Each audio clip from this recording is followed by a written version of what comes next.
evening. Yes, this is Spirit Journey. Today is November 20th, 2015, and it's almost 6:30 p.m. I'd like to share with you an incident that happened yesterday evening. I think it's very important because it could destroy your data on your computer and money, big time. This is what happened. I have a um, a Mac computer, and I was told with the Mac that it's it's very guarded for against viruses, and the customer service for the Mac or any Apple product is very good in my experience. I I had my Mac for about 3 months. But yes, well, also have to back up a little bit. I notice on the Apple computers that there's often what you call the notices that pop up on your screen a lot. On all my devices, they might say, need more iCloud space, and just it's always something. Or if it's an update with your operating system, to get the newer version. Stop that. Behave yourself. That's my little doggy, Lily. I'm sorry. Yeah, she wants to eat. Come on, stop that. Okay? You sit down. Sit down. Good girl. Yeah. Yeah, I love you. Thank you. Okay? I'll give you some treats later, okay? Okay, I'm sorry. Well, this is what happened. Well, because I'm so used to seeing these pop up notices, I thought that this particular pop up or notification, as I should say, was a part of the Apple product. And so I had tried to download. Lily, cut it out. You sit down. I'm sorry. I just gave them their food, and she didn't like what I was serving. And then she wants her sister's food, and she didn't want it, and it's identical food. She won't eat her own food, but then she wants to eat her sister's food, which is identical. Okay, and that's why I'm a little irritated. You know, my apology. Well, either way. So yesterday I had this.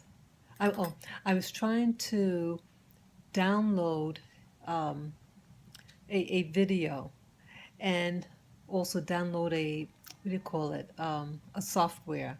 So because this message said that in order to view it, you need this software. So I thought, okay.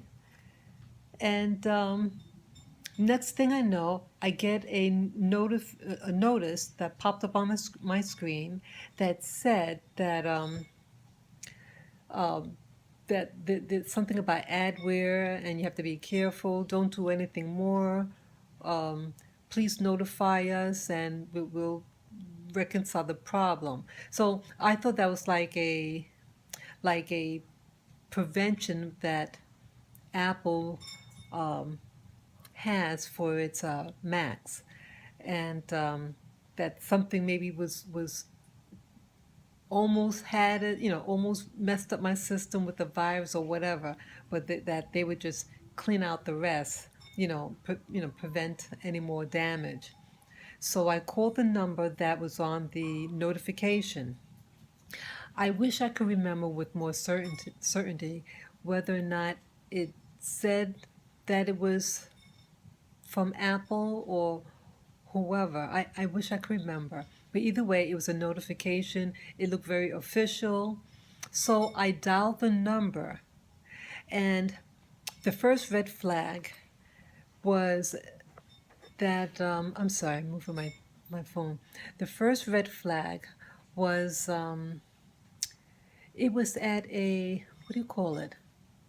You know those when you call for support and you hear like a pool of people in the background and talking and sounds like you know computers going on, and the person had a very strong East um, East Indian accent. And I know that with call, oh, that's the word, call center. And I know that a lot of large companies are utilizing the call centers in uh, in India. And but I never had that before with them because I've been calling Apple a lot for technical support.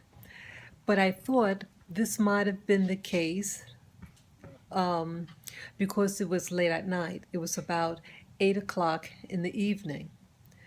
So, but I continued. But that was really the first red flag. And the second red flag was when I told him what my problem was, and he kept rambling on, like what I do. Well, either way. Um, and then he finally said, okay, I could um, do a diagnostic, to find out what the problem is. And what Apple does, when I call Apple directly, a known number for Apple, literally cut it out. Um, they they're not allowed to take over your computer remotely. Like they can see what's on your screen remotely, but they cannot maneuver within it. They instruct you what to do.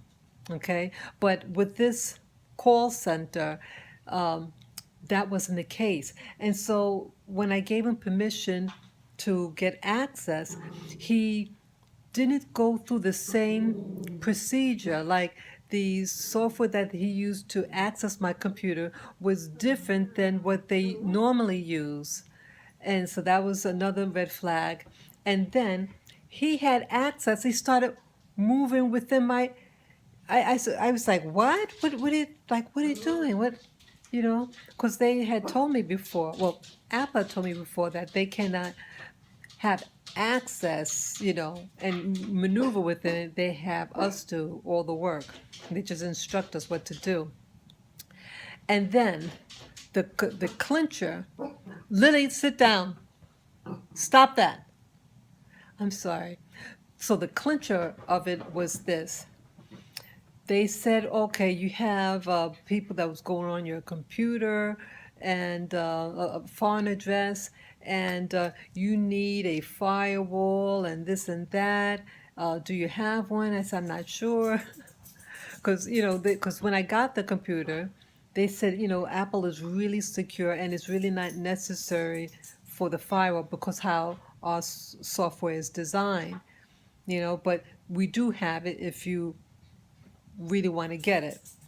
So, um, well, either way, this person said that you need to, that they'll fix the problem, but you need to um, get software to, like a firewall. And then he said it's going to cost this for 1 year, and for the 2 years, this, and then the 5 years, such and such. And I was like thinking, oh, brother, because I didn't want to shell out 300 something bucks. But just something said that my mind in the back started thinking. I said to myself, wow, that's a lot of money. Wait a minute, did you say you were Apple? I'm thinking. Did he ever say that the Apple tech, it was just so many different variables than usual? And I wanted to make sure, just something. And I said, well, because at first I was going to do it. And then I said, wait a minute.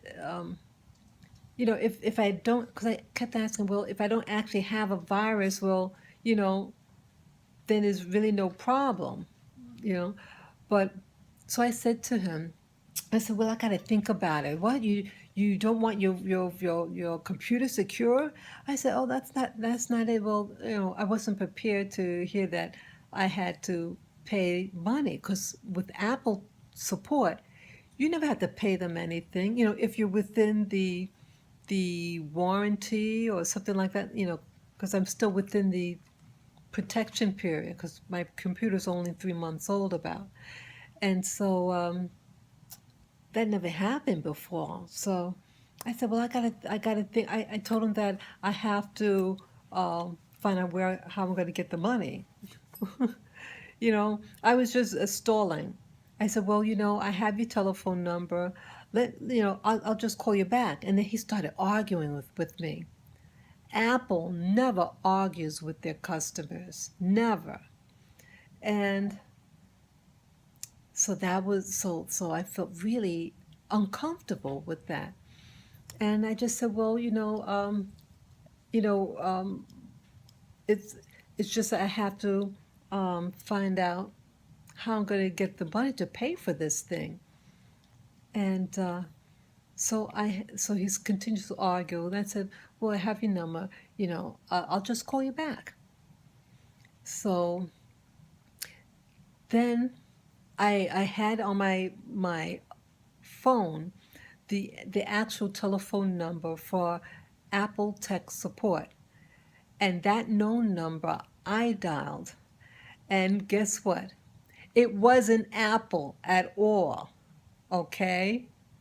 You have what I learned from this experience is that you have people who attach to certain. I mean, I know that you have certain things when you go online that actually has a virus attached to it, but now these viruses are getting even more sophisticated, and that they had something attached. It was just a software that it said that I needed, and because I wanted to download this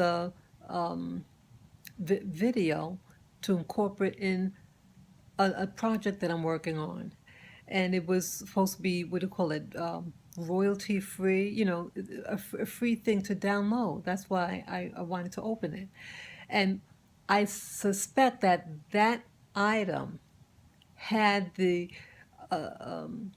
attachment for that particular pop-up message that's associated with this call center, you know, and um,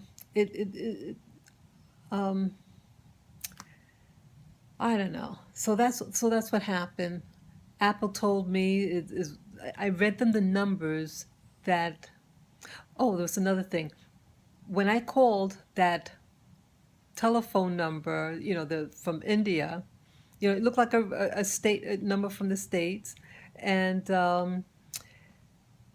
they disconnected. Somehow we got disconnected, and then two people called me on my cell phone, and it was a woman from India calling me, and then the other fellow that I was originally calling was calling me too, and then eventually I got the right person. I said, "Oh, I told the lady, oh, I got disconnected, and this, man was trying, said he'll call me back."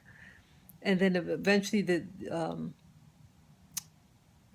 I got connected with him. That was another red flag. You know, Apple doesn't work like that. The person who you spoke to, they have your number, and they ask you up front, Apple, when you call them, they get your name and your telephone number that you could be reached at in case something happens, you're disconnected, whatever. But I know this person had my telephone number and I didn't give him my number. So that was another thing. So with this pop-up, certain items have this attachment for this call center um, in India. At least when you dial it, it jumps over to India, and they act like that they're tech support from the States, whatever. They came across very professional, like many of the call centers that are from India. Many companies here in the U.S. utilizes them over there. So I didn't think anything of it. But it was a hoax. It was a scam to get me to buy software. And also, he had free range in my computer. He started just going on in my computer. I said, what is going on? So what if I'm, let's say a company, or let's say I had sensitive material on my computer. Now the computer that I was using is strictly just for editing videos. It's not my other computer. So I didn't have sensitive material, but still it's material. And so just be aware, okay? And if someone gets a number, verify that number, you know, and just verify. And if you have a known number, call information after you get you call them something not sitting right. You just hang up, and then you call, like, you know, information, and say, I like the telephone number for X, Y, and Z company. So you know upfront what the real number for that support for that company. Okay. Um, I'm also giving this information on this channels that are called Spirit Journey, and you probably might wonder, well, what is this? What is the spiritual message behind this story? Lily, sit down. Sit down. Stop that. I'm sorry. It dawned on me that there is a spiritual correlation to this event. You know, like I'm on this I'm on this quest for knowledge about things of the spiritual realm, and and it's compatible. Lily, sit down, please. Please stop. It's really there's a correlation. Like you have people who, let's say they channel, let's say go into meditation, and they get people. Lily, sit down. Cut it out, please. Stop that. They get people. I mean, you have people who communicate with so-called spirit beings, just like this person from India impersonate. Lily, please stop that. Look at her. Take a look at her. That's her. That's her. See, she wants. I'm sorry, guys. It's really unprofessional for what's happening. But I just want to get this message out, before I forget. Yeah, good girl, Lily. Good girl. I'll get you some treats. Okay? Yeah, this is the correlation. Just like you have people who deal with, let's say, they use a medium or a psychic, or they go into meditation, or they channel these entities, whatever. You can have people who pretend to be something that they're not. That's the key thing. You have impersonators. Just like the person from India was impersonating being a representative and making me think that there's something that they're not, and that he was there to take my money.